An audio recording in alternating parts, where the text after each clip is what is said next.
दोस्तों, मैं आज आपको जॉब वर्सेस बिजनेस बताने वाला हूँ। आपको समझ में आएगा कि जॉब वर्सेस बिजनेस क्या है, जॉब और बिजनेस के बीच में अंतर क्या है। आपको बहुत अच्छे से पता होगा कि जब हम लोग स्कूल कॉलेज से बाहर आते हैं तो हमारे माँ बाप, हमारे टीचर एक ही कहानी बोलते हैं कि अच्छा पढ़ लिख लो, नौकरी लग जाएगी, पढ़ लिख लो, नौकरी लग जाएगी। कभी आपको किसी भी टीचर ने या माँ बाप ने ये बोला कि अच्छे से पढ़ लिख लो, बिजनेस कर लेना? क्योंकि हमको शिक्षा ही नहीं दी गई। वैसी शिक्षा क्यों नहीं दी गई? ये कोई आपके माँ बाप की गलती नहीं है, ना ही आपके गुरु की गलती है। ये गलती है सिस्टम की। सिस्टम बोले तो आज से मैं बात करूँ आपको 200 साल पहले 1835 में थॉमस बेबिंगटन मैकाले एक राजनीतिक थे अंग्रेज़ों के, ब्रिटिश ज़माने के। उन्होंने ये विधेयक पारित किया था काउंसिल में, हिंदुस्तान काउंसिल में, कि अब लोगों को इंग्लिश सिस्टम से एजुकेशन दिया जाएगा। आपको याद है हमारे यहाँ पहले गुरुकुल पद्धति थी। गुरुकुल पद्धति में बच्चों को घर से दूर रह कर के पढ़ाया जाता था और संस्कृत भाषा का उपयोग होता था। अंग्रेज़ों ने चूँकि हिंदुस्तान को तोड़ना उनका लक्ष्य था, उनको मालूम था कि हिंदुस्तान की शिक्षा पद्धति इतनी स्ट्रांग है कि इसको तोड़ पाना आसान नहीं है और हिंदुस्तान पर राज करना उतना आसान नहीं है। तो उन्होंने सोचा कि हिंदुस्तान की शिक्षा पद्धति को सबसे पहले तोड़ना पड़ेगा, तब जा कर के हिंदुस्तान पर राज किया जा सकता है। आपको यही पता होगा हिंदुस्तान, भारत पहले सोने की चिड़िया क्यों कहा जाता है? पूरे विश्व में धरती पे सबसे अधिक पैसा हमारे पास था, सबसे रईस हम लोग थे, मतलब भारत देश था सबसे रईस, सबसे संपन्न भारत देश था। इतना सोना था, सब कुछ अंग्रेज़ों ने लेके गए। अंग्रेज़ों को उससे भी मन नहीं भरा, तो उन्होंने हिंदुस्तान की शिक्षा नीति को तोड़ करके हम अपनी शिक्षा नीति को हमारे ऊपर लाद दिया। ठीक है, ये उसकी वजह से है। तो ये हमारे माँ बाप या गुरुओं की वजह से नहीं हुआ, क्योंकि सिस्टम की वजह से हम चलते आ रहे हैं कि पढ़ लिख लेके नौकरी करना। पहले लोग नौकरी नहीं करते थे, व्यापार करते थे। व्यापार बोले दाल ले करके तेल वापस ले लेना, दूध ले करके दाल ले लेना, इस प्रकार से काम हुआ करता था पहले। आपने ये भी सुना होगा कि अपने पिताजी या दादाजी के मुंह से कि हमको पकड़ पकड़ के नौकरी ले जाते थे। पहले नौकरियां बहुत थी, लेकिन लोग काम करना नहीं चाहते थे, क्योंकि सिस्टम ही नहीं था पहले नौकरी का। तो कोई भी काम करना नहीं चाहता था। अंग्रेज़ी लोग इसी बात से परेशान थे। इसकी वजह से उन्होंने ये हर आदमी के, हिंदुस्तान के व्यक्तियों के दिमाग में बात डाली कि नौकरी करवाना है। तब से नौकरी पद्धति आई। अब मैं बात करता हूँ आपको ये मान के चलते हैं दो चीज़ें, जॉब और ये बिजनेस। आज आप जिस भी कंपनी में काम कर रहे हैं,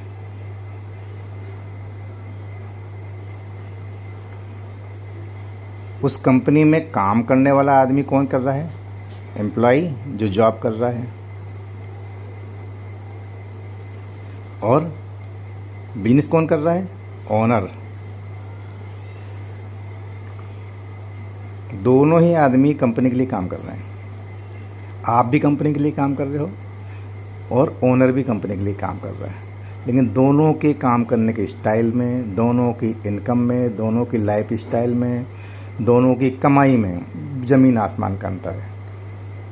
एम्प्लॉय केवल 8 घंटे काम करता है और खुद के लिए काम करता है, जबकि बिजनेसमैन टीम के साथ काम करता है। आपके शरीक उसके पास में 1000 एम्प्लॉय होते हैं, है ना? उसकी टीम है, टीम के साथ काम कर रहा है।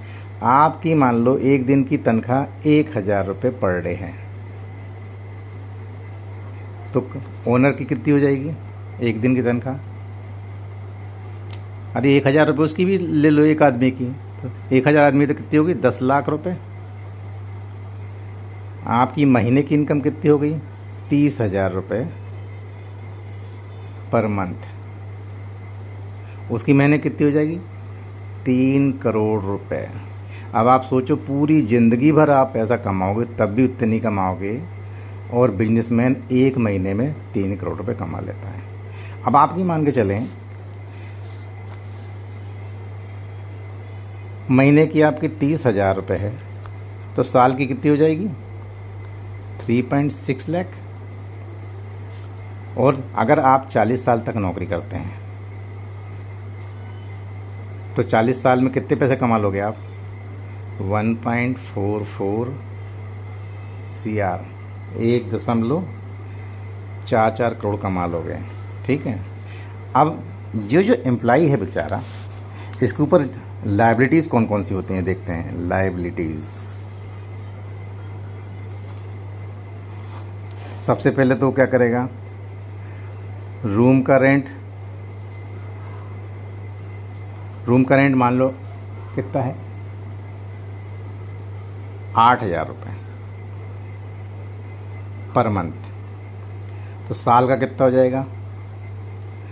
9.6 लाख। और 40 साल में कितना हो जाएगा? 40 साल में कितना हो जाएगा? 32 लाख। दूसरे खर्चे क्या हो जाएंगे उसके पास में? घर खर्च में क्या क्या हो जाएगा? बहुत सारी चीज़ें हैं घर खर्च में। किराना हो गया, बिजली का बिल हो गया, गैस हो गया है, उसके बाद में आपका व्हीकल हो गया, फिर आपके मोबाइल के बिल होंगे, फिर दूध हो गया, पानी हो गया, बहुत सारे खर्च हो गए। तो 10,000 रुपये पर मंथ, है ना। तो महीने का साल का कितना हो जाएगा? 1.2 लाख। और 40 साल के 48 लाख रुपए। तीसरा खर्च क्या हो गया? अब कमा रिया है तो उसकी शादी भी होगी। शादी में मान लो उसने 10 लाख रुपए खर्च कर दिए। अब शादी हुई तो फैमिली भी आएगी। मान लो फैमिली आई और उसका महीने का 5,000 रुपये महीने का खर्च फैमिली का है, तो साल में कितना हो जाएगा? 60,000 रुपये। और 40 साल में कितना हो जाएगा? 24 लाख रुपए। अब फैमिली हुई तो बच्चे भी पैदा होंगे।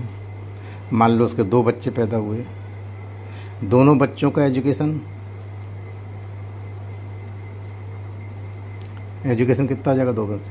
आज एक बच्चे का अपन मान के चलते हैं 1 लाख रुपए साल का है, और 15 साल तक वो लोग पढ़ेंगे, तो दोनों का खर्च कितना हो जाएगा? 30 लाख रुपए। अभी अपन शादी आदि नहीं देखते हैं, अभी फ़िलहाल अपन इतनी कर रहे हैं, है ना।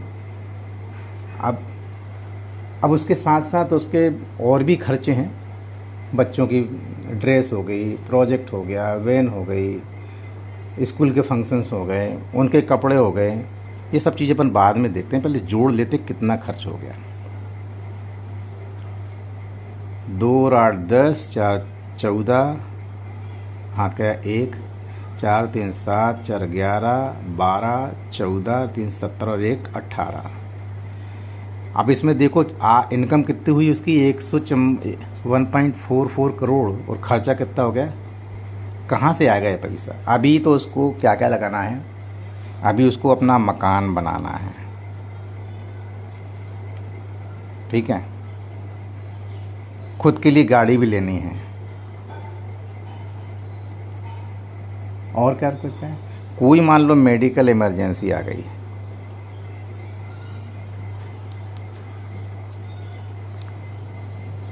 उसके लिए पैसा।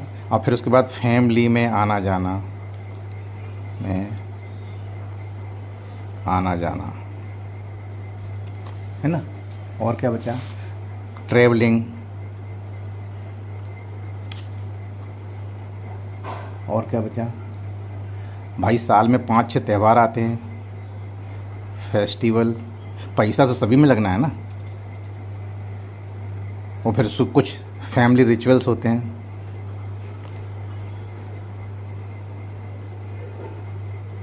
ये पैसा कहाँ से आएगा उसके पास? अब आप सोचिए, ये तो बिन मौत के मौत मर गया आदमी, क्योंकि इतने खर्चे लगेंगे तो बाकी का पैसा कहाँ से लाएगा वो? तो उसको नौकरी करना चाहिए, बिजनेस करना चाहिए। अब मैं जिस बिजनेस की बात कर रहा हूँ उसमें बताते हैं आप। मैं कहता हूँ कि यदि आपने इस बिजनेस को, जो मैंने आपको बताया, 5 साल भी कर लिया, तो देखो पहले साल मान लो आपकी इनकम 1 लाख रुपए पर मंथ, तो आप इसमें 50,000 महीने खर्च करो, 6 लाख रुपए सेविंग कर लो, ठीक है। दूसरे साल में आपकी इनकम मान लो 3 लाख रुपए पर मंथ होगी। ये होती है, होनी है, समझिए, ये होगा ही। सबको लोग उठा रहे हैं ना, तो हमारा आपके साथ भी होगा।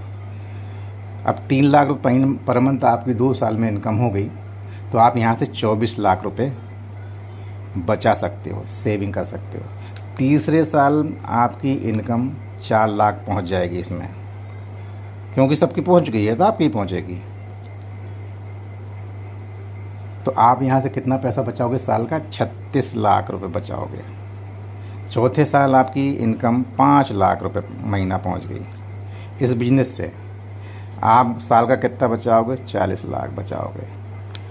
5वें साल आपकी 6 लाख रुपए इनकम हो जाएगी यहाँ से, आप यहाँ से 60 लाख बचाओगे। अब आप सोच लो कि 5 साल बिजनेस करके 1.74 करोड़ इतना आप सेविंग कर सकते हो इससे। तो बताओ क्या करना चाहिए? जॉब करना चाहिए या बिजनेस करना चाहिए? आप मुझे बताओ, ठीक है।